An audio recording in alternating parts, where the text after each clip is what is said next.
Le Amen. thème d'aujourd'hui, c'est le mystère du revêtement spirituel. Alors, pourquoi mystère du revêtement spirituel? C'est par rapport aux 12 jours de jeûne et de prière que nous avons entamés.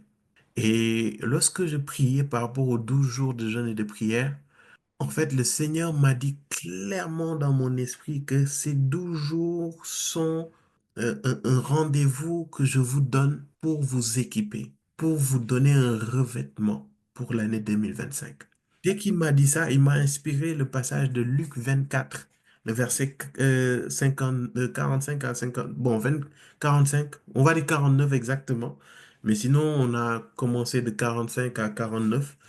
Et vraiment, le Seigneur est en train de nous faire du bien parmi ces 3 jours parce que quand je m'arrête et je regarde le niveau de détail, le niveau de précision qu'il est en train de nous donner, c'est comme j'ai l'impression qu'il ne veut pas qu'on rate quelque chose. En fait, c'est comme s'il nous dit, les amis, vous êtes dans une phase où ça passe ou ça passe. Et je veux que les choses se fassent bien. Je veux vous revêtir comme il se doit. Et depuis lundi, je ne sais pas si vous l'avez remarqué, mais moi, je suis déconcerté en ce qui concerne les précisions, les détails qu'il nous donne par rapport au fait de rester et par la suite, par rapport au revêtement même. Vous allez voir vous-même comment le Seigneur pousse les choses au fond. Donc, ça veut dire que le niveau de révélation qu'il est en train de nous préparer, oh Seigneur, ça montre la gloire qui est liée au niveau de revêtement auquel nous allons être revêtus. Rappelez-vous, le Seigneur Jésus-Christ a Amen. pris 40 jours Amen. pour ouvrir l'esprit des apôtres, pour ouvrir l'esprit des disciples. Et ils sont restés 10 jours. Donc ça veut dire que pendant ces 40 jours, il les a enseignés sur les réalités du royaume. Il a pris son temps. Et ce qui est extraordinaire, c'est qu'il est en train de faire la même chose avec nous. Il est en train de faire la même chose avec toi et moi. Donc je t'en prie, ne rate pas. Je t'en prie, ne sois pas saisi d'un esprit de retard ou d'un esprit de distraction. Je ne sais pas vous, mais moi, 2025 là, même s'il y a Covid bis, ça va être une année spéciale dans le nom de Jésus. Même s'il y a des guerres, ça va être une année spéciale dans le nom de Jésus. Parce que la Amen. volonté que Dieu a de te revêtir Amen. là, toi-même, tu ne comprends pas. Tu sais, quand tu tiens à quelqu'un, quand tu tiens à ce que quelqu'un réussisse, tu prends ton temps. Tu lui donnes les détails, tu lui donnes le maximum d'informations possibles pour que la personne n'échoue pas, ne rate pas. Donc, ça veut dire que le Seigneur a ce désir qu'on ne rate pas le revêtement qu'il est en train de nous donner. Est-ce que tu sais que actuellement, tu es en train d'être revêtu? C'est pour cela que j'aime bien l'image de notre sœur Amen. Maëva qui est inspirée. L'huile qui descend là, ça a commencé. Et c'est à cause de ça, je ris beaucoup pour plusieurs personnes qui m'envoient des messages de témoignages. Et la plupart, c'est plupart de la même façon. Ils me disent, oui, dès qu'on a fini la prière, je me suis rendormi. Et lorsque je me suis rendormi, j'ai vu ça et ça. Je leur ai rien dit, j'ai ri en fait. Mais quand j'ai entendu les témoignages, j'ai dit, ouais, c'est bon. Le revêtement a commencé. Et vous allez voir que ils font leur rêve, il y en a une, elle a rêvé par rapport à des modèles. En fait, c'est un revêtement que tu es en train de recevoir. Mais tu ne le sais pas. Ça a commencé. Et vous allez voir que ce revêtement commence. Ce revêtement commence par des révélations, par des rêves. Peut-être que, en fait, spirituellement ou bien physiquement, tu ne sens pas quelque chose. Mais même dans ton entendement, dans ta manière de percevoir les choses changent. Il y a une autre, elle a rêvé, en fait, qu'elle était comme dans une salle où elle a été, comment on dit ça, lavée. Vous voyez comme les hammams là. Elle a rêvé qu'on l'a lavée. J'ai dit, ouais, le revêtement a commencé. Il y en a d'autres, ils ont reçu des révélations. Ah, par rapport au fait de rester, il y a si. En fait, il est en train de commencer un revêtement. Donc, c'est pas que c'est au bout de 12 jours. En fait, c'est tout au long de ces 12 jours qu'il va nous équiper. Et après cet équipement-là, c'est à entretenir, en fait. Mais avant de parler de tout ça, peut-être qu'on parle de revêtement, on parle de l'onction, on parle de l'esprit sur nous, mais ça a l'air abstrait. Et l'objectif de cet enseignement, c'est de décortiquer ce mystère du revêtement spirituel. Parce que tout comme nous sommes vêtus physiquement, tout comme vous avez porté des t-shirts, des pulls et tout ce qui va avec. Et vous voyez comment c'est important de porter des habits, non? La preuve, personne d'entre nous ne s'est connecté nu. Parce que c'est important de porter des habits, n'est-ce pas? Et Paul dit, la nature ne nous enseigne-t-elle pas? Et vous allez remarquer que autant physiquement, le fait de se revêtir est important, autant spirituellement, c'est plus qu'important même. Mais on parle de revêtement là, ça vient de quelque part. Mais avant tout ça là, on va commencer par le verset de base. Le verset qui nous a amené dans tout ça là, jusqu'à ce qu'on parle de revêtement et tout ce qui va avec. Et aujourd'hui, par la grâce de Dieu, ta perception du revêtement ne sera plus la même dans le nom de Jésus. Amen. Et tu sais, plus tu as Amen. une révélation profonde d'une chose, plus cette chose a de la puissance dans ta vie. Donc ça veut dire qu'il y a un revêtement qui est sur ta vie, qui parle là. Il était un peu triste parce que tu n'étais pas conscient de comment il opérait. Mais maintenant que tu vas être conscient de comment il opère, ce revêtement va parler, va travailler avec toi comme Amen. jamais auparavant dans le nom de Jésus. Amen. Amen. Amen n'est pas un Amen. amen de quelqu'un qui est visité, qui est revêtu. Amen. Amen. Amen. Moi, je suis venu avec un feu. Donc, faut pas éteindre mon feu avec vos amen flequés, Je flequés là. reçois. On va aller dans Luc 24, à partir du verset 45. On va lire du verset 45 à 49. Alors il leur ouvrit l'intelligence afin qu'ils comprennent les Écritures, et il leur Mhm, dit, mhm, Ainsi il était écrit, et il fallait que cela arrive, que le Messie souffrirait et qu'il ressusciterait le troisième jour, et que la repentance et le pardon des péchés seraient prêchés en son nom à toutes les nations, à commencer par Jérusalem. Vous êtes témoins de ces choses, et voici que j'enverrai sur vous ce que mon Père a promis. mhm. Quant à vous, restez dans la ville de Jérusalem jusqu'à ce que vous soyez revêtus de la puissance d'en haut. Amen. Donc, c'est le passage de Luc 24 à partir du verset 45 à 49.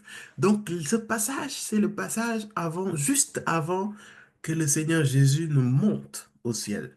Et vous allez voir qu'il parle aux disciples et il leur dit, il leur parla d'abord, il leur enseigna par rapport aux réalités du royaume. Et vous allez voir que le Seigneur Jésus a pris le temps d'ouvrir leur esprit. J'aime bien la version seconde 19 parce que dans la version seconde 21, ils disent, ils ouvrirent leur intelligence. Mais nous, on va rester sur il ouvrir leur esprit. Et vous allez voir qu'il prend le temps d'abord d'ouvrir leur esprit et il leur dit après, attendez. Et lorsque vous allez attendre, en fait, il faut qu'il y ait une puissance et c'est pas n'importe quelle puissance, c'est la puissance d'en haut. Donc ça veut dire qu'il y a d'autres types de puissance, mais on va pas rentrer dans ce détail-là. Mais il y a une puissance d'en haut qui doit les revêtir. Et je disais la dernière fois que cette puissance ne descend pas, mais cette puissance les revêt. Il y a une différence. Il y a une différence entre une puissance qui descend et une puissance qui les revêt. Et il a tenu à vraiment insister sur cela. Et si le Seigneur prend le temps pour préciser cela, c'est que c'est très, très, très, très important. Parce que les connaissants, sûrement, ils allaient commencer à annoncer l'évangile. Mais le Seigneur Jésus a jugé bon d'ouvrir d'abord leur esprit, de leur faire rester.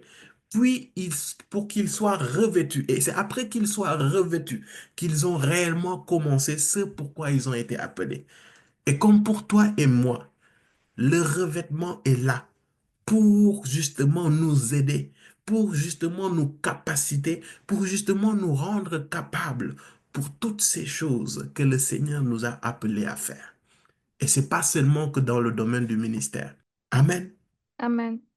Maintenant, je vais prendre le temps de t'expliquer pourquoi le Seigneur a voulu ouvrir d'abord leur esprit. Retiens bien ce mot, ouvrir leur esprit. Retiens-le bien. Et après, je vais prendre le temps de te montrer d'où vient le revêtement. Le premier revêtement en question même, ça vient d'où? Et pourquoi et quel est l'intérêt de ce revêtement-là? Je vais te dire quelque chose. Le mystère du revêtement a commencé dans le jardin d'Éden. Hmm? Le Et mystère de Amen. revêtement a commencé dans le jardin d'Éden. Et aujourd'hui, je vais prendre le risque d'aller dans Genèse pour et finir dans les temps. Qui avec moi? Que le revêtement me donne la grâce de terminer. Les dos, chata. Attends, je parle même en langue. Les dada couchés. Voilà la vache de comme ça. On va aller dans Genèse 3, versets 4 à 8. Il y a un événement qui s'est passé. Et j'aime bien changer ta manière de voir les événements de la Bible, surtout les événements que tu as l'habitude de lire. Genèse 3, à partir du verset 4 à 8. Le Mhm, serpent dit alors à la femme, vous mhm, ne mourrez absolument pas. Mais Dieu mhm, sait que le jour où vous en mangerez, vos yeux s'ouvriront et vous serez comme Dieu. Vous connaîtrez le bien et le mal. mhm, La femme vit que l'arbre était porteur de fruits bons à manger, agréables à regarder et précieux pour ouvrir l'intelligence. mhm, Elle prit de son fruit et en mangea. mhm, Elle en donna aussi à son mari qui était avec elle et il en mangea. mhm, Leurs yeux à tous les deux s'ouvrirent et ils prirent mhm, conscience qu'ils étaient nus. mhm, Ils attachèrent des feuilles de figuier ensemble et s'en firent des ceintures. mhm, Quand ils entendirent la voix de l'Éternel, Dieu en train de parcourir le jardin vers le soir, l'homme mhm. et sa femme se cachèrent loin de l'Éternel Dieu, au milieu des arbres du jardin. Ok, parfait. Donc, on connaît tous cet épisode-là. Jusqu'à on lapide même les femmes là. Eh, Seigneur. Alors que c'était un travail d'équipe. Si on est dans un pétrin là, c'est parce qu'Adam et Ève ont fait un travail d'équipe. Dis avec moi Amen. Amen. Amen. Vous Amen. allez Amen. remarquer, Amen. en fait, je veux prendre 5 minutes par rapport à une perception, parfois qui nous leurre à nous tous. Le verset 3 commence, on dit, le serpent était le plus rusé de tous les animaux sauvages que l'Éternel Dieu avait fait. Il a dit à la femme, Dieu a-t-il vraiment dit, vous ne mangerez aucun des fruits des arbres du jardin? La femme répondit au serpent, nous mangeons du fruit des arbres du jardin. Cependant, en ce qui concerne le fruit de l'arbre qui est au milieu du jardin, Dieu a dit, vous n'en mangerez pas et vous ne toucherez pas, sinon vous mourrez. Le serpent dit alors à la femme, vous ne mourrez absolument pas. Mais Dieu sait que le jour où vous en mangerez, vos yeux s'ouvriront et vous serez comme Dieu, vous connaîtrez le bien et le mal. En fait, ici, le serpent a pris le soin, on sait tous, il les a dribblés. Mais la manière par laquelle il les a dribblés, en fait, d'apparence, c'est sur une base qui est vraie. Mais en vrai, c'est pas vraiment vrai. C'est pas vraiment vrai. Le diable s'est débrouillé pour attirer l'attention sur quelque chose et détourner l'attention de Adam et Ève sur quelque chose d'autre. Et il est en train d'opérer toujours de la même manière jusqu'à présent. Il s'est débrouillé pour attirer l'attention de Adam et Ève sur ce qui est bien et c'est ce qui est mal. C'est pour cela il dit, vous serez comme Dieu, vous connaîtrez le bien et le mal. Est-ce que je peux te choquer? Par rapport Mhm. à ceux qui sont en Christ, nous qui sommes en Christ, c'est pas une question de faire du bien ou du mal, en fait. Lorsqu'on est en Christ, c'est une question de la volonté de Dieu, ce que Dieu dit de faire. Et vous allez voir que Adam et Ève ont suivi ce qui est bien et ce qui est mal, et au détriment de la volonté de Dieu. Parce que la volonté de Dieu, c'était qu'ils entretiennent le jardin d'Éden, un, et qu'ils ne mangent pas de ce fruit, deux. Mais parce qu'ils ont voulu faire le bien ou le mal, en connaissant le bien ou le mal, ils ont mangé de ce fruit et cela leur a coûté de sortir du ciel. Je voudrais te dire quelque chose. C'est pas parce que tu fais du bien ou que tu fasses du mal que tu es chrétien. Tu es chrétien par le moyen de la foi. Tu es chrétien parce que tu marches selon la volonté de Dieu. Amen. Et c'est à cause de ça, beaucoup d'hommes et de femmes se prélassent. Beaucoup d'hommes et de femmes ont un certain orgueil. Ils se disent, je fais du bien, donc ça veut dire que j'irai au paradis. Ah, ah, ah, ah, ah. C'est pas ça. Je ne fais pas de mal, donc normalement personne ne me fatigue. Est-ce que tu as entendu quelqu'un dire ça dans ton entourage? Yes. J'aimerais attirer ton attention sur ça. En Christ, nous sommes sauvés par le moyen de la foi en se basant sur la volonté de Dieu. Et c'est pour cela, je vais amener quelqu'un. Cindy, tu peux rester dans Genèse. Quelqu'un va aller dans Éphésiens 2, versets 8 à 9. Je vais vous montrer quelque chose et après on va évoluer. Parce que crois-moi, hein, si tu crois que c'est sur la base de faire du bien et du mal que tu seras sauvé, tu es en danger. Tu es en danger. Même les païens font Mm. du bien. Yes. Lis avec moi Éphésiens 2, versets 8 à 9. En effet, c'est par la grâce que vous êtes sauvés, C'est par la par le, grâce que vous êtes sauvés. Mhm. par le moyen de la foi. Par le moyen de la... De la foi. Les deux conditions pour être sauvé. C'est pas une question de faire du bien ou faire du mal. Je vais choquer quelqu'un aujourd'hui. Continue. Et cela ne vient pas de vous. Cela ne C'est vient le, pas de vous, c'est le don de Dieu. ah. Ce n'est pas par les œuvres, Afin afin que que, personne ne se afin que glorifie. personne ne puisse se vanter. C'est pour cela, le premier à entrer au ciel, c'est un bandit. Le premier à rentrer au ciel, c'est un bandit. Yes. Dieu n'a pas regardé sur une question de s'il a fait du bien ou du mal.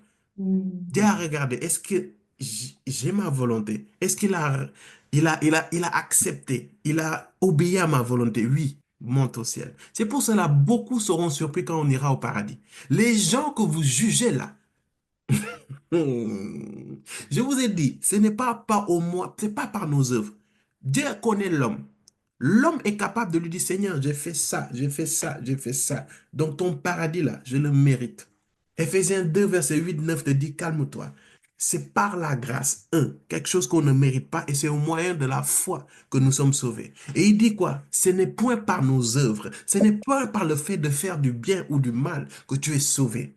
C'est par le fait d'avoir foi, par la grâce de Dieu, en t'appuyant dans la grâce de Dieu que tu es sauvé. Et tu vas voir que ça a commencé depuis le jardin.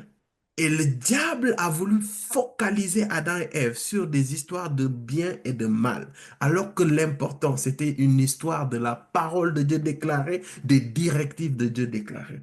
Donc, si Avant, quelqu'un te dit que non, moi, ça va, je fais du bien, je ne fais du mal à personne, donc c'est bien, j'ai pas besoin de marcher avec Christ, j'ai pas besoin de fréquenter un ministère, une église, mon gars, tu es en danger. Est-ce que quelqu'un est avec moi? Ça ne veut pas dire que tu dois faire du mal. Non, non, non, non. C'est impossible d'avoir foi en Christ, de marcher avec lui et de faire du mal. On est d'accord? Yes. Amen. Yes. Yes. Et crois-moi, ce n'est pas Amen. le fait de faire du bien qui te sauve, mais c'est de faire de bonnes œuvres en Christ. C'est-à-dire que tes motifs ne doivent plus être toi, mais ça doit être Christ, afin que tu ne te glorifies pas et que tu dises que tu as été sauvé par Christ. Et c'est la Okay. raison pour laquelle beaucoup sont frustrés, parce qu'ils font de bonnes choses, mais il n'y a que de mauvaises choses qui leur tombent dessus. Frère, c'est pas parce que Dieu te bénit parce que tu fais de bonnes choses. Non, Dieu te bénit d'abord parce qu'il y a la grâce, et derrière cette grâce, tu te bases, tu te focalises sur la foi de ce qu'il dit. Je veux effacer ça parce que ça fait que l'homme devient orgueilleux, en fait. Maintenant, revenons aux revêtements. Revenons aux revêtements. On va reprendre à partir du verset 7. Il y a quelque chose qui se passe. On dit, leurs yeux à tous les deux s'ouvrirent et ils prirent conscience qu'ils étaient nus. Ils attachèrent des feuilles de figuier ensemble et s'en firent des ceintures. Quand ils entendirent la voix de l'Éternel Dieu en train de parcourir le jardin, vers le soir, l'homme et sa femme se cachèrent loin de l'Éternel et au milieu des arbres du jardin. Lorsqu'on dit que leurs yeux s'ouvrirent, c'est de quels yeux qu'ils parlent? Dieu physique. Les yeux Ils étaient physiques. aveugles. Ah, non. Ils se déplaçaient, non? Non. Mhm. Les Yes. yeux spirituels. Ok, Spirituel. un. Maintenant, deux. Pourquoi dès que leurs yeux spirituels s'ouvrirent, la première chose sur laquelle leur attention s'est attirée, c'est qu'ils étaient nus. Question. La première chose qu'ils se sont rendus compte, c'est qu'ils étaient nus. Pourquoi ils ne se sont pas rendus compte qu'ils avaient péché? Pourquoi ils ne se sont pas rendus compte qu'ils ont mangé ou bien que le fruit était bon? Quand même, quand tu manges un fruit, tu dis, mais c'est bon ça. Mais la première chose, dès que leurs yeux s'ouvraient, leurs yeux spirituels s'ouvraient, la première chose, c'est qu'ils étaient conscients de leur nudité. Et là même encore, le diable les a dribblés. En fait, la ruse du diable, c'était quoi? Ils ont mangé du Dis-nous, fruit. La dis-nous. première chose, c'est que leur esprit s'ouvrit. Leurs yeux plutôt s'ouvraient. Leurs yeux spirituels s'ouvraient. Et la première chose sur laquelle ils étaient conscients, c'était leur nudité. Mais tu vas voir que l'ennemi les a rendus perplexes.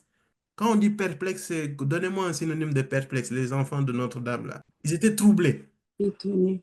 En fait, cette nudité, j'aimerais te dire que cette nudité n'était pas que physique. Parce que tu vas voir que, hé, les gros français hébétés, mandez les cochons. Tu vas voir que lorsque leurs yeux spirituels s'ouvrirent, en fait, dès qu'ils mangèrent le fruit, dès qu'ils désobéirent au Seigneur, dès qu'ils mangèrent le fruit de la connaissance du bien et du mal, premier réflexe, c'est qu'ils étaient conscients qu'ils étaient nus physiquement, mais ils étaient perplexes. Ils n'ont pas compris quelque chose. Le diable les a amenés à subir un trouble. En fait, à ce moment-là, tu vas voir que non seulement ils étaient conscients qu'ils étaient nus et ils se sont couverts automatiquement par des feuilles, c'est ça qui est écrit, non? Mais tu vas voir que cette nudité n'était pas que physique, c'était aussi spirituel.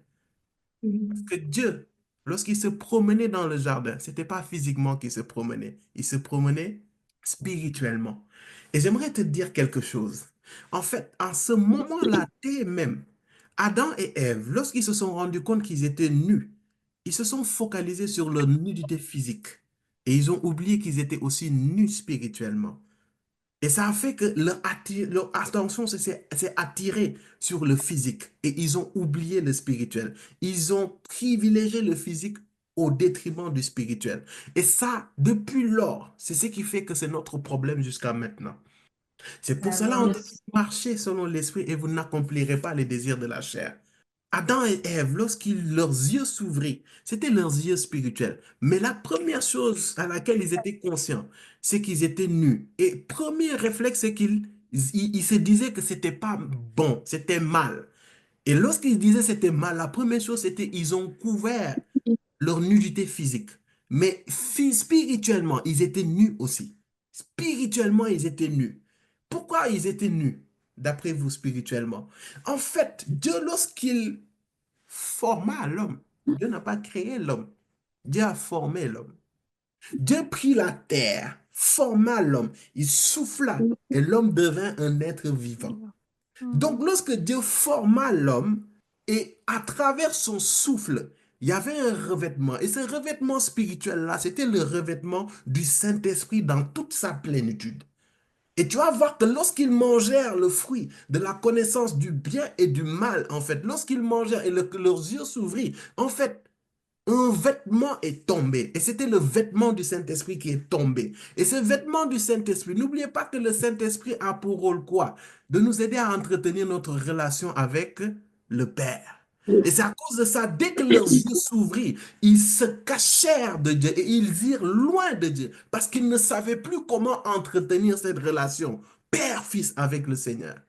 Et tu vas voir que ce vêtement, qui était le vêtement, le revêtement du Saint-Esprit, dans toute sa plénitude, j'insiste, dans toute sa plénitude, j'insiste, dans toute sa plénitude, lorsque ça a tombé, en fait, c'est ce qui a fait que l'homme qui avait un statut très élevé, en fait, qui avait un statut similaire au statut de Jésus-Christ dans le spirituel, ils se sont retrouvés au plus bas de l'échelle. Ils se sont retrouvés au plus bas de l'échelle. Et c'est ce qui a fait que ces êtres qui étaient souverainement élevés à un niveau supérieur jusqu'à ce que Lucifer était jaloux d'eux, ils sont revenus à des êtres qui sont devenus charnels, qui ne perçoivent plus le spirituel comme auparavant. Le revêtement montre aussi ton rang. Le revêtement montre aussi tes responsabilités. Le revêtement montre aussi le prestige que tu as. Le revêtement montre aussi qui t'a envoyé, la force qui t'a envoyé, la puissance qui t'accompagne. De quel royaume appartiens-tu? Mais ils ont été dénudés. Dès qu'ils se sont éloignés, dès qu'ils ont péché contre Dieu, ils ont perdu un revêtement spirituel. Et ils ont tellement perdu ce revêtement spirituel qu'ils étaient perplexes, qu'ils n'arrivaient plus à discerner quel était le naturel du surnaturel. Et c'est ce qui a fait que, premier réflexe, ils ont pris des feuilles, ils se sont couverts dessus. Et tu vas voir que, avant qu'on aille dans la miséricorde de Dieu, c'est que nous, les hommes, nous nous comportons comme Adam et Ève, depuis le jardin d'Éden jusqu'à présent. Nous essayons souvent de nous revêtir par nos propres moyens. Ces feuilles représentent les richesses, l'argent, le travail, les voitures, les filles, peut-être l'approbation des hommes. On essaie toujours de couvrir cette vulnérabilité spirituelle que nous avons par nos propres moyens. Parce que quand ils ont perdu ce vêtement, ils étaient exposés. Là, je vous parle, par exemple, quand vous êtes nu, vous vous sentez exposé, vous vous sentez quand même démuni, vrai ou faux? Là, on vous Vérité. prenait, par exemple, on vous amène dans un carrefour, on vous met nu. La première sensation que vous avez, c'est une sensation de honte, parce que vous vous sentez humilié, vous vous sentez complètement déstabilisé. Spirituellement, il en est de même. Et c'est à cause de ça, il y en a, quand vous rêvez que vous êtes nu, c'est qu'il y a problème. C'est-à-dire, on arrive à voir votre nudité spirituellement, dans des rêves et tout, c'est qu'il y a problème. Mais par rapport à Adam, à cause du péché, à cause du fait qu'ils s'étaient éloignés de Dieu, ils ont mangé cet arbre-là. Ils ont perdu le vêtement du Saint-Esprit même. Ils l'ont perdu, ce vêtement de royauté, ce vêtement de puissance que le diable jalousait là. Ils l'ont perdu. Avant de continuer même, je vous avais dit de retenir, ouvrir leur esprit. Maintenant, vous devez comprendre pourquoi le Seigneur Jésus-Christ aussi a tenu à ouvrir leur esprit d'abord avant de leur donner un revêtement. C'est parce que aussi l'ennemi a réussi à ouvrir leurs yeux spirituels par rapport au bien et au mal. Mais Christ a fait le travail d'ouvrir l'esprit des apôtres par rapport aux réalités du royaume. C'est pour cela que je te disais au début, en Christ, ce n'est pas une question de bien ou de mal. En Christ, c'est une question de qu'est-ce que Dieu dit, quelle est la volonté de Dieu, quelles sont les lois, quelles sont les règles, quels sont les règlements qui régissent le royaume de Dieu. C'est pour cela que Christ a pris le temps, 40 jours, de restaurer ce fonctionnement de l'homme qui regarde qu'au bien ou au mal, qui regarde qu'aux œuvres. Et il les a réorientés par rapport au royaume. C'est pour cela que Christ a pris le soin d'ouvrir leurs yeux sur les réalités du royaume, d'ouvrir leur esprit sur les réalités du royaume. Amen. Amen. On va aller dans Genèse. Genèse Yes. 37. Non, avant Genèse 37, il faut qu'on aille dans Genèse 3, verset 14. On va lire du verset 14 à 21. Vous allez remarquer que Satan dribble Adam et Ève. Adam et Ève mangent le fruit. Leurs yeux s'ouvrent, ils sont conscients de leur nudité, ils prennent des feuilles et ils se revêtent et ils vont loin de Dieu, ils se cachent de Dieu. On est d'accord? Maintenant, voyons ce qui se passe lorsque Dieu vient. L'Éternel Dieu dit au serpent, puisque tu as fait cela, tu seras maudit parmi tout le bétail et tous les Mhm. animaux sauvages. Tu marcheras sur ton ventre et tu mangeras de la poussière tous les jours de ta vie. Je mettrai l'hostilité entre toi et la femme, entre ta descendance et sa descendance. Celle-ci t'écrasera la tête et tu lui blesseras le talon. Il dit à la femme, j'augmenterai la souffrance de tes grossesses. C'est dans la douleur que tu mettras des enfants au monde. Tes désirs se porteront vers ton mari, mais lui, il dominera sur toi. Il dit à l'homme, puisque tu as écouté ta femme et mangé du fruit au sujet duquel je t'avais donné cet ordre, tu n'en mangeras pas. Le sol est maudit à cause de toi. C'est avec peine que tu en tireras ta nourriture tous les jours de ta vie. Il te produira des ronces et des chardons, et tu mangeras de l'herbe des champs. C'est à la sueur de ton visage que tu mangeras du pain, et ce jusqu'à ce que tu retournes à la terre, puisque c'est d'elle que tu as été tiré. Oui, tu es poussière, et tu retourneras à la poussière. Adam appela sa femme Ève, car elle devait être la mère de tous les êtres vivants. L'Éternel Dieu fit des habits en peau pour Adam et pour sa femme, et il le Hmm. leur mit. L'Éternel fit quoi? Des habits en peau. Attends. Ils sont pas habillés, ils n'ont pas pris leur propre feuille, ils ont mis. Pourquoi Dieu a jugé bon de faire, de prendre un vêtement de peau et il leur donne? Pourquoi il n'a pas remis des feuilles, il a mis? Pourquoi il a jugé bon? Et c'est là où commence l'histoire du revêtement. En tout cas, par rapport à l'homme sur la terre et à Dieu dans les cieux. C'est là où ça commence. Vous allez remarquer quelque chose. Est-ce que je peux attirer votre attention sur quelque chose? Ça, c'est ça le problème avec Genèse. Je veux attirer votre attention sur beaucoup de choses. Saint-Esprit, aide-moi. Vous allez voir que Dieu, en vrai, il n'a pas directement maudit. Le diable, il n'a pas directement maudit l'homme et la femme. Et c'est là où on comprend que Mhm. Dieu ne maudit pas vraiment. Il dit au diable, il dit, puisque tu as fait cela, tu seras maudit. En fait, c'est comme si, parce qu'ils ont fait, il y a quelque chose qui s'assure qu'ils soient maudits. Et puisqu'ils ont fait ceci ou cela, il a dit à la femme, bon, j'augmenterai la souffrance et tout ce qui va avec. Est-ce qu'on se comprend? Mais ça, Mhm. c'est une parenthèse. On va continuer. Ça, on va pas prendre le temps dessus. Mais vous allez voir que dans tout ça, quand même, toutes les malédictions qui ont été proclamées, c'est lourd pour l'homme, hein. C'était lourd, hein. C'était très lourd. Mais dis, Dieu est miséricordieux. Dieu est Dieu est miséricordieux. miséricordieux. Malgré les fautes que Adam et Ève ont fait, Dieu a jugé bon de faire des habits en peau pour Adam et pour sa femme et il les leur mit. En fait, Dieu a jugé bon de les revêtir, de prendre lui-même son temps et de les revêtir. Pourquoi? Parce que ces malédictions, il était conscient que c'était trop lourd pour eux. Et il a jugé bon de leur faire un vêtement de peau afin que ces malédictions qui étaient lourdes là puissent être un peu allégées grâce au revêtement, grâce aux vêtements qu'il leur a donnés. Donc le revêtement, en fait, c'est un moyen, c'est un dispositif que Dieu a mis dans le monde spirituel spécialement pour l'homme. En fait, c'est un moyen pour couvrir la vulnérabilité humaine par rapport à la création et par rapport à ce lourd poids qui pesait sur lui. En fait, le revêtement est là pour nous aider à opérer de manière surnaturelle dans ce monde où nous sommes vulnérables. Et c'est là où commence l'histoire du revêtement. Et c'est pas que l'objectif, en fait, avec Dieu, c'est que malheureusement, par rapport aux dispositions, par rapport à ce qui s'est passé, à ce temps-là, Dieu ne pouvait pas les revêtir pleinement. Le revêtement plein, plein pot, là, pleine force, a commencé à partir de Christ. Mais vous allez voir que des hommes quand même opéraient dans le surnaturel, avaient quand même une certaine relation avec Dieu. Mais cette relation n'était pas parfaite. Dans Genèse 4, verset 1, qu'est-ce qui est écrit? Adam eut des relations conjugales avec sa femme Ève. OK? Elle tomba enceinte et mit au monde Caïn. OK? Elle dit, j'ai donné vie à un homme avec l'aide de l'Éternel. Avec quoi? L'aide de l'Éternel. Mais comment dire l'être? Sachant que dans Genèse 3, on dit quoi? L'Éternel Dieu dit, à partir du verset 22, c'est l'Éternel qui parle. Il dit, voilà que l'homme est devenu comme l'un de nous pour la connaissance du bien et du mal. Maintenant, empêchons-le de prendre la main et de prendre aussi le fruit de l'arbre de vie, d'en manger et de vivre éternellement. Il dit, ainsi l'Éternel Dieu chassa l'homme du jardin d'Éden. N'est-ce pas?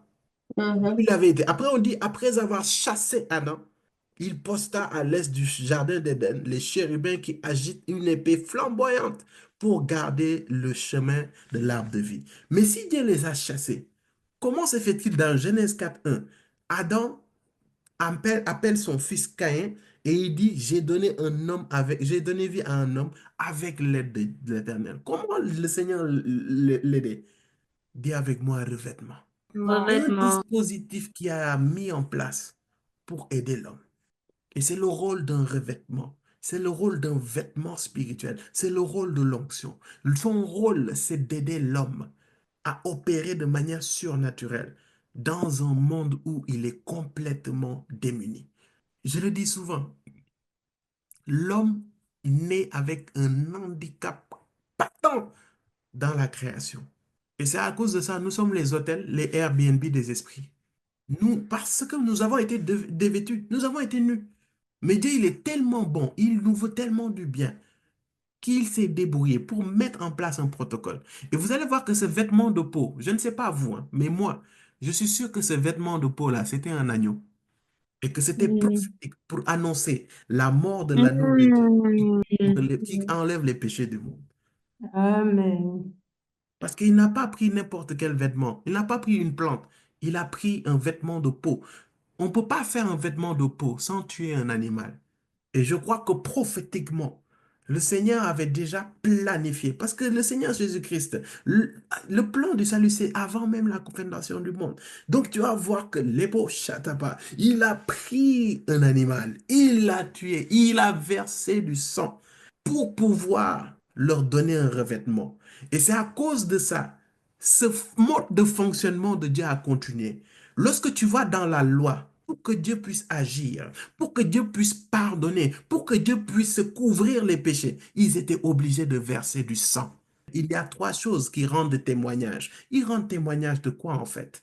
Qu'est-ce qui a rendu, qu'est-ce que le sang, que l'agneau là qui a été tué là, rendait témoignage. Il rendait témoignage dans le monde spirituel que Adam et Ève ont été dévêtus. Avant, Adam et Ève sont nus. Avant et Ève sont descendus au plus bas de la création. Mais j'ai versé ce sang pour témoigner de mon amour et pour trouver un moyen quand même, certes imparfait, pour pouvoir les couvrir et que quiconque touche cette personne, malgré ce revêtement, recevra une condamnation. Et c'est la raison pour laquelle Amen. il l'a dit de manière précise avec Caïn. Lorsqu'il tua son frère, il lui fit une marque. Cette marque-là, c'était à quel niveau? C'était où? Comment les gens voyaient cette marque-là? Quelqu'un touche à Caïn, Caïn sera vengé 7 fois. Donc Dieu avait déjà commencé à travailler à travers le revêtement. Il avait déjà commencé. Dieu fit un vêtement de peau. Dieu fit un vêtement de peau. Et il a remixé ça à travers la loi. Ils étaient obligés de tuer l'animal pour la Pâque, afin qu'il passe au-dessus. Peut-être que vous ne voyez pas, mais spirituellement, il y avait un revêtement sur leur maison. Et c'est ce qui faisait que lorsque l'esprit qui frappait les Égyptiens, les premiers-nés des Égyptiens étaient venus, ça passe au-dessus. Est-ce que quelqu'un maintenant comprend c'est quoi le revêtement? Non, sois honnête, hein. Est-ce que tu as compris maintenant? Yes. Amen. Ouais, Sachant que là, le revêtement que je te dis, c'est le revêtement même avant la grâce, hein. C'est ça qui est terrible. Donc, si Dieu opère, si Dieu a pu opérer comme ça dans la grâce, à plus forte raison quand Christ est venu. Mais on va prendre le temps de parler du revêtement dans l'Ancien Testament. Tu vas comprendre mieux certaines choses. On va aller dans Genèse 37, du verset 1 à 11. Moi aussi, je ne m'aide pas, je reste dans Genèse. Seigneur, libère-moi. Les autres, vous-même, vous m'encouragez même à rester dans Genèse. Genèse yes. 37. On va lire du verset 1 à 11. Quant à Jacob, il s'installa dans le pays de Canaan, Mhm, là où son père avait séjourné. mhm, Voici la lignée de Jacob.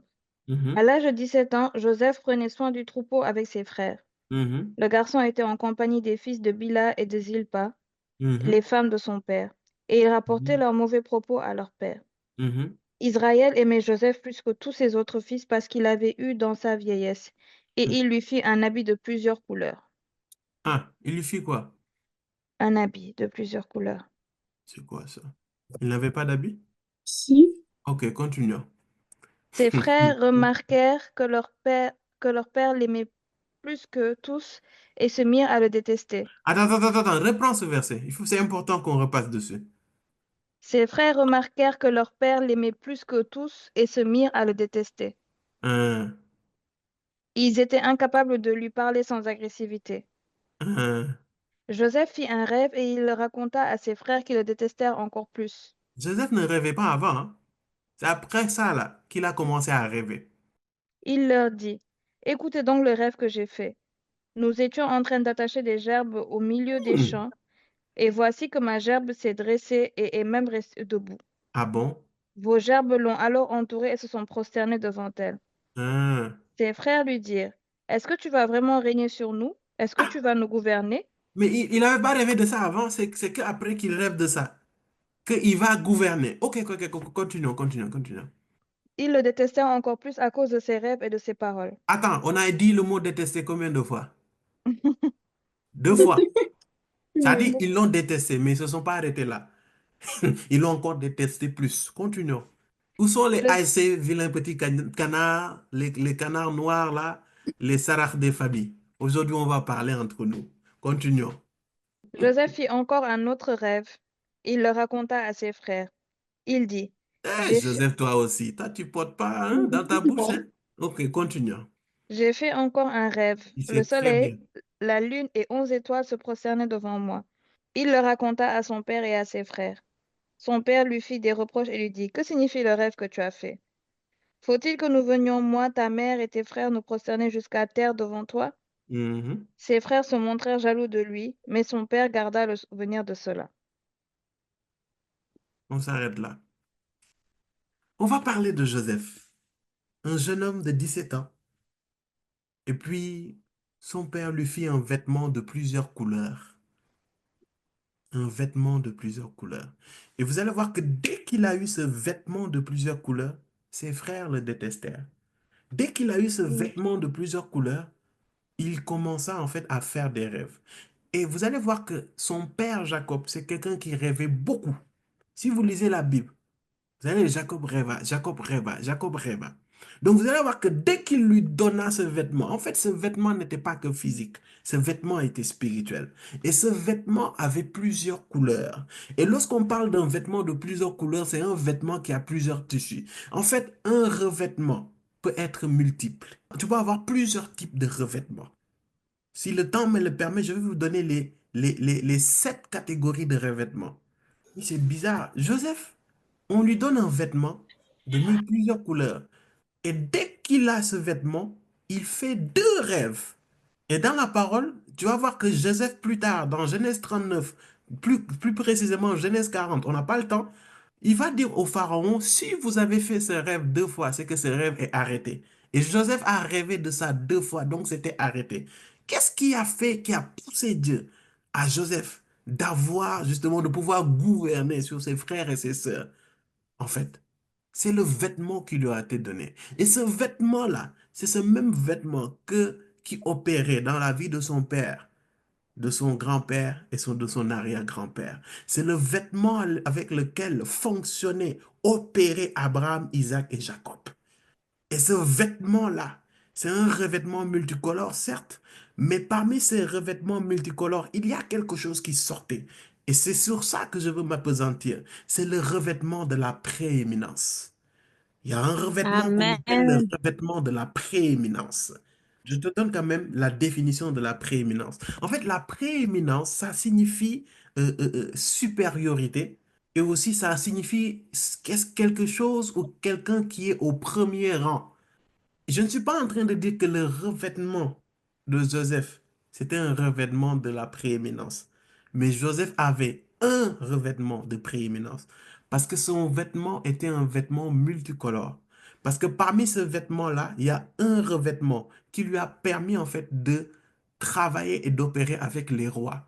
C'est ce qu'on appelle les revêtements de la royauté. On ne parle pas de ça. Nous, on parle aujourd'hui de la prééminence. Et la prééminence, en fait, ce revêtement-là, c'est ce revêtement qui est souvent sur les personnes dans les familles qui qui ont une certaine, j'aime pas dire le mot supériorité parce que si je dis ça, il y a des gens qui vont se dire que je suis supérieur dans ma famille. Alors que c'est pas ça que je veux dire. C'est souvent en fait des vêtements que le Seigneur dépose dans la vie des gens dans la famille pour qu'ils soient au premier rang. En fait, ce vêtement de prééminence, en fait, ça fait de cette personne-là dans la famille une porte. Et cette porte-là, en fait, c'est cette porte que le Seigneur utilise, en fait, pour toucher la famille dans laquelle tu es. Yes. Ce revêtement de la prééminence, souvent, ça peut être les aînés, souvent, ça peut être le dernier, souvent, ça peut être le milieu. Mais ce revêtement de la prééminence fait de toi une porte. Ça peut faire de toi une porte spirituelle, ça peut faire de toi une porte financière, ça peut faire de toi une porte de stabilité pour ta famille. Et ça fait qu'à cause de ce revêtement que tu as dans ta vie, Dieu va t'élever particulièrement au milieu de ta famille. Et tu vas être, par exemple, un soutien financier. C'est-à-dire, Dieu va te bénir financièrement. Vous n'avez jamais vu ça dans des familles. Il y en a un particulièrement, il est très riche.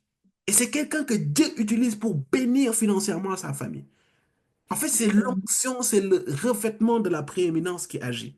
Et d'ailleurs, je crois que ce ministère, c'est un rendez-vous de personnes revêtues du revêtement de la prééminence. Des personnes qui sont des portes spirituelles. C'est-à-dire que tu es le premier à venir à Christ. Et Dieu veut t'utiliser en tant que porte pour agir dans ta famille et toucher chaque membre de ta famille en Christ. Et ça fait de toi aussi que Dieu fait de toi une porte pour la stabilité de ta famille. Ça dit que Dieu va vouloir établir la stabilité de ta famille, mais il va passer par toi pour que ta famille soit stable, soit en paix, soit unie. Tu vas voir que Dieu va un peu te mettre à part dans la famille. Et ça fait de toi une porte. Parce que tout comme dans Éden là, Dieu ne pouvait pas agir directement avec l'homme parce qu'il avait péché. Mais il a utilisé un vêtement. Et parfois, Dieu, par sa grâce, par sa miséricorde, mais aussi parfois par l'alliance qu'il a tissée avec des générations, il est obligé parfois qu'il agisse dans des familles. Et il va se susciter quelqu'un comme une porte pour amener ses promesses dans cette famille-là. Mais vous allez voir que parce que tu as ce revêtement, il y a un combat qui va être attaché à ta vie. Et ce combat-là, c'est le combat que nous voyons avec Joseph. Joseph, dès qu'il a reçu ce revêtement, dès que ce revêtement a commencé à agir, on lui a donné juste ce revêtement-là. Ses frères ont commencé à le détester. Un. Deux, il fit un rêve, il en parla. Et tu vois que son père et sa mère, en parlant même avec lui, et même son père qui lui a donné ce vêtement-là même, il est dans l'incompréhension avec lui. Ils ne comprennent pas. Ils ne comprennent pas qui il est. Ils ne comprennent pas qui il devient. Ils ne comprennent pas ce qu'il sera. Et ils ne comprennent pas ce que Dieu veut faire à travers lui. Et il devient une source de discorde, une source d'incompréhension dans sa famille, en fait. Et l'autre chose, c'est qu'il est détesté par sa famille. Donc, il y a l'incompréhension. C'est-à-dire que tu es dans ta famille, mais tu te sens un peu à part, quoi. Laisse-moi te dire que la porte ne fait pas partie de la pièce. La porte est à la frontière de la pièce. La Amen. porte, dans la pièce, il y a le lit. Donc, c'est dans la pièce. Mais lorsque tu as une porte, tu es à la frontière de la pièce. Et ça va faire que ce qui se passe au niveau de la porte n'est pas forcément ce qui se passe au niveau de la pièce. Et c'est ce qui fait souvent que les gens qui ont ce revêtement de la prééminence, ce sont des gens soit qui sont incompris, ou bien ce sont des gens qui sont combattus, beaucoup combattus. Et ça, c'est le diable qui le fait. L'objectif du diable, son seul et unique objectif en fait, c'est de détourner ton cœur de ta famille. Parce qu'il sait qu'en détournant ton cœur de ta famille, le revêtement ne peut pas opérer. Et c'est à cause de ça, souvent, c'est des gens qui sont persécutés dans leur famille. Ils sont où les vilains petits canards de la famille, les incompris de la famille, les persécutés de la famille. Persévère. Parfois, on te maltraite, parfois même on te déteste. Oui, on te déteste. Parfois, tu es incompris. Parfois, c'est des remarques à tout bout de champ. Bon, toi aussi, tu dois changer, hein. Si tu n'es pas en marche avec le Seigneur, tu dois changer. Ne te cache pas derrière ce revêtement-là. Tu dis, non, c'est un revêtement de prééminence à cause de ça. Je n'ai pas dit ça. Marche selon la Amen. parole de Dieu. Mais tu vas voir que malgré que tu marches selon la parole de Dieu, malgré que tu opères sous ce revêtement de la prééminence, tu reçois souvent des coups de ta propre famille. Coup sur coup, remarque sur remarque, insulte sur insulte, peau de banane sur peau de banane. En fait, c'est l'ennemi qui se déchaîne parce qu'il sait qu'une porte a été établie dans cette famille. Mais il ne peut pas avoir influence sur toi. Mais il peut créer des temps, il peut créer des circonstances, il peut créer des événements qui peuvent affecter ton cœur. Et dès que ton cœur est sous l'influence d'un vent de colère, d'un vent d'amertume, ce vent-là pousse la porte et la porte est fermée et Dieu qui est de l'autre côté ne peut plus faire passer sa main à travers ta famille pour les toucher, pour les amener à Christ, pour les bénir financièrement, pour amener une stabilité, pour amener une paix. Yes, amen. C'est pour cela que Joseph a été combattu comme jamais auparavant. Il a tellement été combattu qu'on a voulu le tuer. Il a fallu que Ruben puisse intervenir, qu'il leur dise, il ne faut pas que vous versiez le sang, mettons-le dans un citerne. Et vous allez remarquer quelque chose de très bizarre. C'est-à-dire, lorsqu'ils l'ont mis dans ce puits-là et qu'on l'a racheté, la première chose que ses frères ont fait, c'est de reprendre ce vêtement de plusieurs couleurs, de prendre ce vêtement et de le mettre dans du sang et de le donner à son père. Et c'est là où tu comprends que le problème, premièrement, c'est pas Jacob, mais c'est le revêtement qu'il avait. Et ils ont cru qu'en prenant ce revêtement et en le remettant à leur père, c'est fini. Peut-être que ce revêtement va revenir sur l'un d'entre eux. Mais non. Le revêtement ne suit pas une personne. Le revêtement suit un cœur.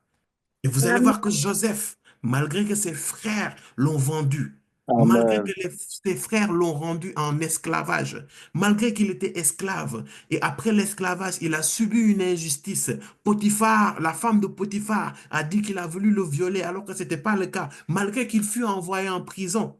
Vous allez voir que ce Joseph-là, lorsque Pharaon l'appela, lorsque Pharaon l'éleva et lui demanda, en fait, interprète-moi ce rêve. La première phrase qu'il dit, Il dit au Pharaon, ce n'est pas moi qui interprète, c'est l'Éternel qui interprète. Donc ça veut dire que malgré les pots de banane, malgré les trahisons, les insultes, les tentatives de meurtre, Joseph n'a pas détourné son cœur de l'Éternel.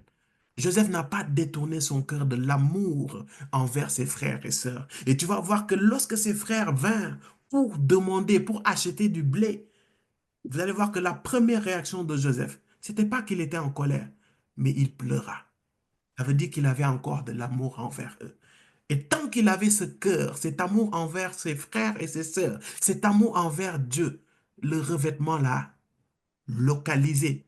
Quoiqu'il a été délocalisé dans sa famille, il a été amené en Égypte, le vêtement l'a cherché et le vêtement l'a trouvé. Et le vêtement a demeuré en lui et le vêtement là a travaillé avec lui.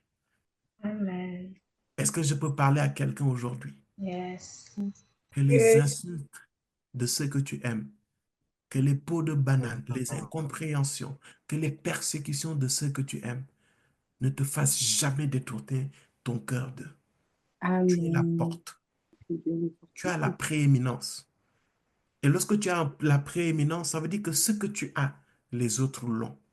Ce que tu reçois, les autres le reçoivent. Ce que tu expérimentes, les autres l'expérimentent. Pourquoi? Parce que tu es une porte. Un vent violent touche la porte, le vent violent rentre dans la chambre. Est-ce que tu comprends maintenant que parce que tu as ce revêtement, tu es combattu? Est-ce que tu le sais? Parce que tu as ce revêtement, tu as ce type de combat spécifique. Et il y a beaucoup d'entre nous, vous avez ce revêtement. Vous avez ce revêtement. Et ce n'est même plus qu'un revêtement, c'est une responsabilité. C'est pour cela qu'il faut que tu tiennes ferme. Il faut que tu te tiennes à la brèche, que tu pries pour ta famille, pour que tu intercèdes pour ta famille, quoi qu'il en soit. Parce que tu es une porte. Ça va au-delà de toi. Ça va au niveau d'une famille. Ça va au niveau d'une autre génération. C'est pour cela, tiens bon, tiens ferme. Ça va aller. Le revêtement, dès du moment que tu gardes ton cœur, tu vas voir que ton cœur va attirer ce revêtement et va amplifier la force et la puissance de ce revêtement-là. Les beaux Shadaba. Je suis en train de parler à beaucoup de gens aujourd'hui ici. Et tu vas voir que tu es quelqu'un, tu as de fortes douleurs. Fortes douleurs. Pourquoi? Parce que tu as tellement reçu des remarques. Oh là là. Tellement reçu des insultes, des trahisons, des mots méchants. Ne regarde pas cela. Tu sais, le monsieur qui a la prééminence par excellence, c'est le Seigneur Jésus-Christ. Amen. Mais il n'a pas regardé. C'est pour ça qu'il dit, Seigneur, pardonne-leur. Ils ne savent pas ce qu'ils font. Les gens qui vous persécutent là, ils ne savent même pas de quel esprit ils sont animés. Ils vous détestent, tu leur demandes pourquoi. Ils ne peuvent pas te donner l'origine. Je vous assure, hein, je suis très sérieux. En fait, c'est une influence démoniaque qui veut retenir ta famille contre l'influence spirituelle qui veut influencer ta famille à travers toi. Tiens bon, ce revêtement va te fortifier. Et tu vas voir souvent ton plus grand combat. Ça va être, il faut que je coupe les ponts avec cette famille. Il faut que je m'éloigne de cette famille. Il faut que je fasse ceci. En fait, dans ton cœur, tu vas souvent être poussé à amener des divisions dans ta famille. L'ennemi sait que le jour où tu vas te séparer, le jour où tu vas prendre la porte que tu es, et tu démontes ça de la famille, ou bien de la maison. Quand une porte, si la porte principale de votre maison est démontée, ça veut dire que ku mu neex mu dugg, ku mu neex mu génn. Qui veut entre, qui veut sort, pardon, pour les non-wolof. Et puis, oh, les portes, yan tamit. Quand le vent souffle fort, c'est la porte qui claque, hein? C'est pas les meubles. Ça veut dire que les coups, là, si c'est un, c'est l'autre, ça va être 10 pour toi, quoi. Parce que tu as la prééminence. Est-ce que quelqu'un comprend maintenant pourquoi ces combats-là? Et je tiens à préciser que dans une famille, ce revêtement de prééminence peut être subdivisé. C'est vrai qu'il y a des familles, le revêtement va être complète sur une seule personne. La personne, c'est la porte spirituelle, c'est la porte financière, c'est la porte de stabilité. Mais parfois, tu vas voir qu'il y a parmi dans cette famille, il y a quelqu'un qui a le revêtement spirituel et il y a quelqu'un qui a le revêtement financier. Tout dépend de ce que le Seigneur décide. Mais le combat, ça va être ton cœur. Le diable, son objectif sera de te séparer de ta famille. Et séparer, c'est pas forcément sortir de la maison. Tu peux être dans la maison, mais être séparé de ta famille. C'est-à-dire, à mon tour, ben interaction, plus d'interaction. Tu es là, tu fais bonne figure, mais lorsqu'il s'agit de prier pour eux, de prendre de leurs nouvelles, d'assurer qu'ils vont bien, ou ceci ou cela, rien du tout. Pourquoi? Parce que ton cœur a été empoisonné. Et tant que ton cœur va laisser ses blessures, ses offenses entrer dans ton cœur, tu vas remarquer que le revêtement va perdre en puissance dans ta vie. Rappelle-toi, le revêtement cherche quoi? Un cœur. Et le Seigneur Jésus était tellement conscient de cela qu'il a jugé bon d'ouvrir d'abord l'esprit des apôtres et d'ouvrir leur cœur sur les réalités du royaume. Comme ça, le revêtement pouvait descendre avec puissance.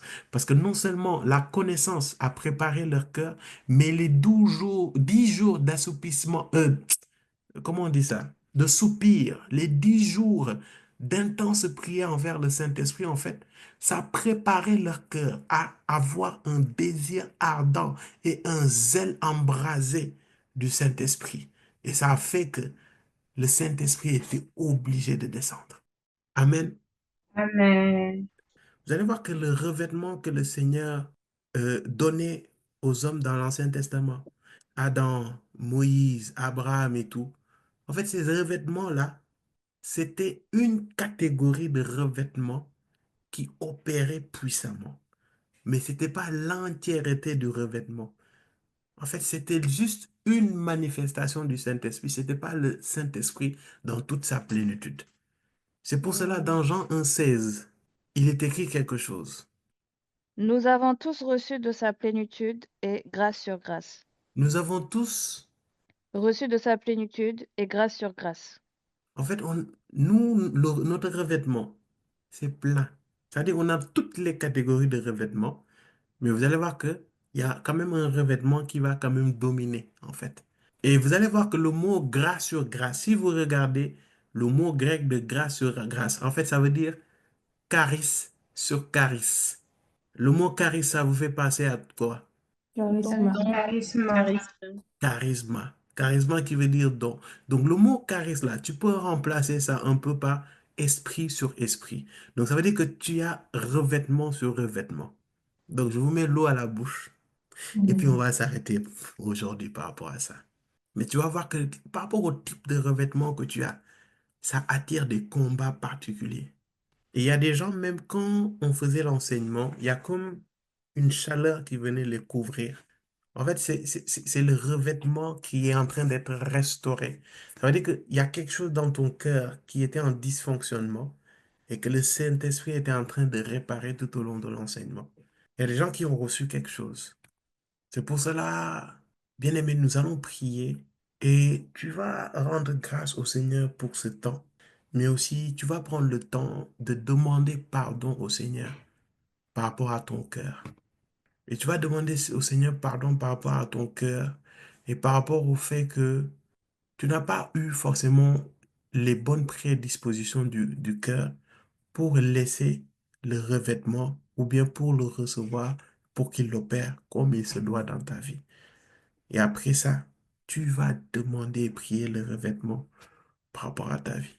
Vous allez voir que souvent ceux qui ont ce revêtement-là par rapport à l'onction royale ou bien le revêtement par rapport aux personnes qui vont avoir beaucoup d'influence, l'ennemi, il va vous faire de telle sorte que vous êtes dans des combats pour vous faire vivre des crises identitaires. Tu vas être souvent quelqu'un, tu vas beaucoup te poser des questions sur qui tu es. En fait, c'est pour te faire des sorties de route. Tu vas beaucoup te poser des questions sur qui tu es. Souvent, quand les gens, ils ont cette onction d'influence-là, tu es appelé à être quelqu'un qui est influent, qui impacte. En tout cas, comme une notoriété. Tu vas souvent être confronté aux crises identitaires. Ce combat est lié au revêtement que le Seigneur a déposé dans ta vie. Tu es quelqu'un, tu es utilisé pour impacter. Amen. Dieu va parler à beaucoup de gens. Dieu va parler à beaucoup de gens. Amen. Dieu va parler à beaucoup de gens. Donc, on va commencer à élever la voix. Là où tu es, tu vas élever la voix et commencer à prier. Lebo shadabaradako shededede. Linteleko sandeleko satabaradaka sededede. Lodo shandibeleko satakaria dako shededede kosha. Père, nous voulons prendre le temps de te rendre grâce et de bénir ton saint nom pour ce temps que tu nous as permis de passer dans ta présence. Merci Père pour ta grâce. Merci Père pour ta miséricorde. Merci de nous avoir permis d'en connaître un peu plus en ce qui concerne le revêtement de la puissance d'en haut, le revêtement du Saint-Esprit. Et aujourd'hui, nous avons compris, Père, que le revêtement cherche un cœur, que le revêtement cherche un cœur.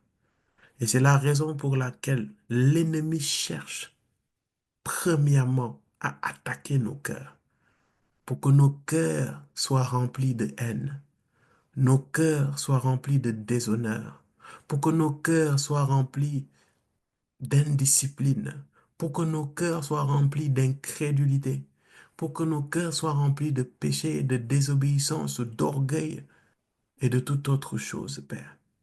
C'est pour cela, Père, en ce jour, nous te demandons pardon de ne pas avoir veillé à nos cœurs. Nous te demandons pardon de ne pas avoir veillé et de ne pas garder nos cœurs plus que toute autre chose, comme tu l'as dit dans ta parole. Père, dans le nom de Jésus, restaure nos cœurs. Restaure nos cœurs. Restaure nos cœurs, Père. Et alors que je suis en train de parler, j'entends l'Esprit me dire, cœur blessé, cœur blessé, cœur blessé. J'entends ça plusieurs fois, plusieurs fois, plusieurs fois. Et j'ai à cœur de prier pour les personnes qui ont eu le cœur blessé par rapport à la famille. Tu as été blessé dans ta propre famille, par tes parents, par tes frères, par tes sœurs. Tu as été blessé. Et je prie qu'il y ait un vent de restauration dans ton cœur et que cette blessure n'affecte pas le travail du revêtement dans ta vie. Que le Saint-Esprit te console. Oui, il y a des gens qui ont été blessés dans leur famille. Ils ont entendu des mots blessants, des remarques blessantes, des insultes, des calomnies, des critiques. Mais le Seigneur te demande de pardonner. Le Seigneur te demande en cette soirée de pardonner et de libérer ton cœur. S'il te plaît, ne regarde pas à tout ce qu'ils t'ont fait, mais regarde à la volonté de Dieu. Ne fais pas comme Adam et Ève qui se sont focalisés sur ce qui est bien et ce qui est mal. Oui, c'est vrai, ce qu'ils ont fait est mal, mais je te supplie dans le nom de Jésus de ne pas regarder à ce qui est mal, mais de regarder à la volonté de Dieu. Et la volonté de Dieu se trouve dans sa parole et sa parole dit, garde ton cœur plus que toute autre chose. Non seulement ils ont dit ça, mais il dit de pardonner, que le Seigneur pardonne nos offenses comme nous pardonnons aussi. Donc pardonne-leur, pardonne-leur ces fautes. Et à partir de maintenant, libère ces membres de ta famille, libère ces paroles. Et alors que je parle, j'entends dans mon cœur qu'il y a des personnes, leur âme est en train de vomir ces pensées qu'ils ont entendues, de vomir ces forteresses qui étaient en train de locos katakapa. Père, tu es en train de délivrer des cœurs ici et maintenant dans le nom de Jésus. Ici et maintenant dans le nom de Jésus. Que ces blessures dans le nom de Jésus soient complètement guéries ici et maintenant. Esprit de Dieu, continue ton œuvre. Accomplis et remplis ton œuvre ici et maintenant dans la vie de mes frères et sœurs. Que ces blessures, Père, ne les retiennent plus. Ils sont entièrement et complètement restaurés. Et qu'à partir de maintenant, donne-leur la force, donne-leur le courage de faire ta volonté. Et cela dans le nom de Jésus. Père, nous te rendons grâce pour les cœurs que tu restaures, pour les cœurs que tu fortifies, pour les cœurs que tu édifies, pour les cœurs que tu changes.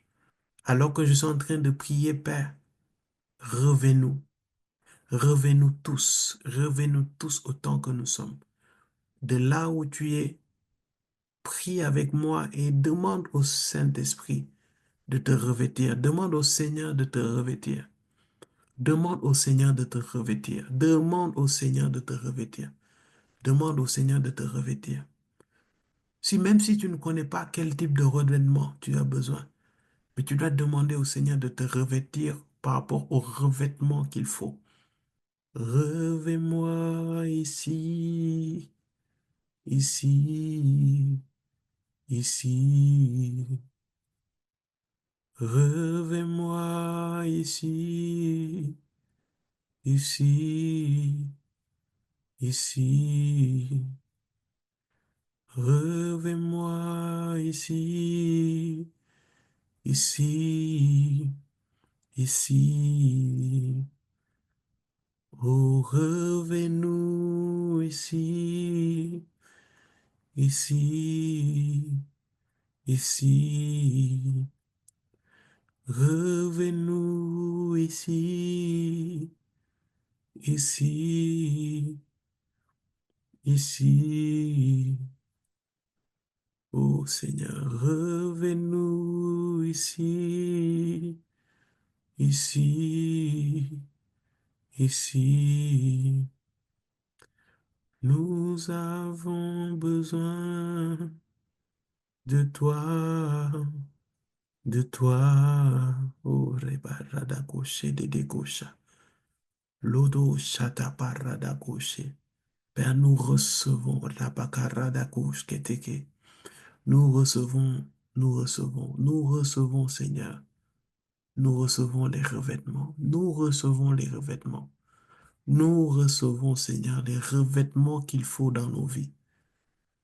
Et qu'en recevant ces revêtements, qu'une force surnaturelle, qu'un caractère surnaturel, qu'un cœur surnaturel vienne nous localiser dans le nom de Jésus.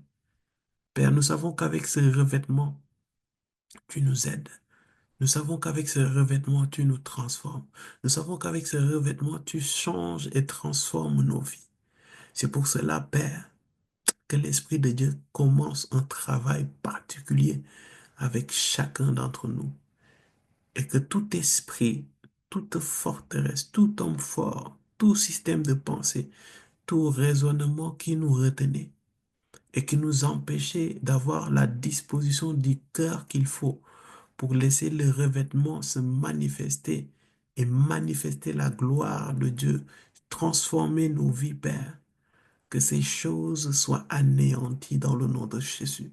À partir de maintenant, nous les rendons captifs, Père, et les empêchons d'agir. Et cela dans le nom précieux et puissant de Jésus. Nous te rendons grâce, Père, et nous te bénissons. Et nous nous confions à toi, nous te confions, Seigneur, nos vies et notre discipline pour ces 12 jours. Et cela dans le nom précieux et puissant de Jésus-Christ. Amen, amen, amen.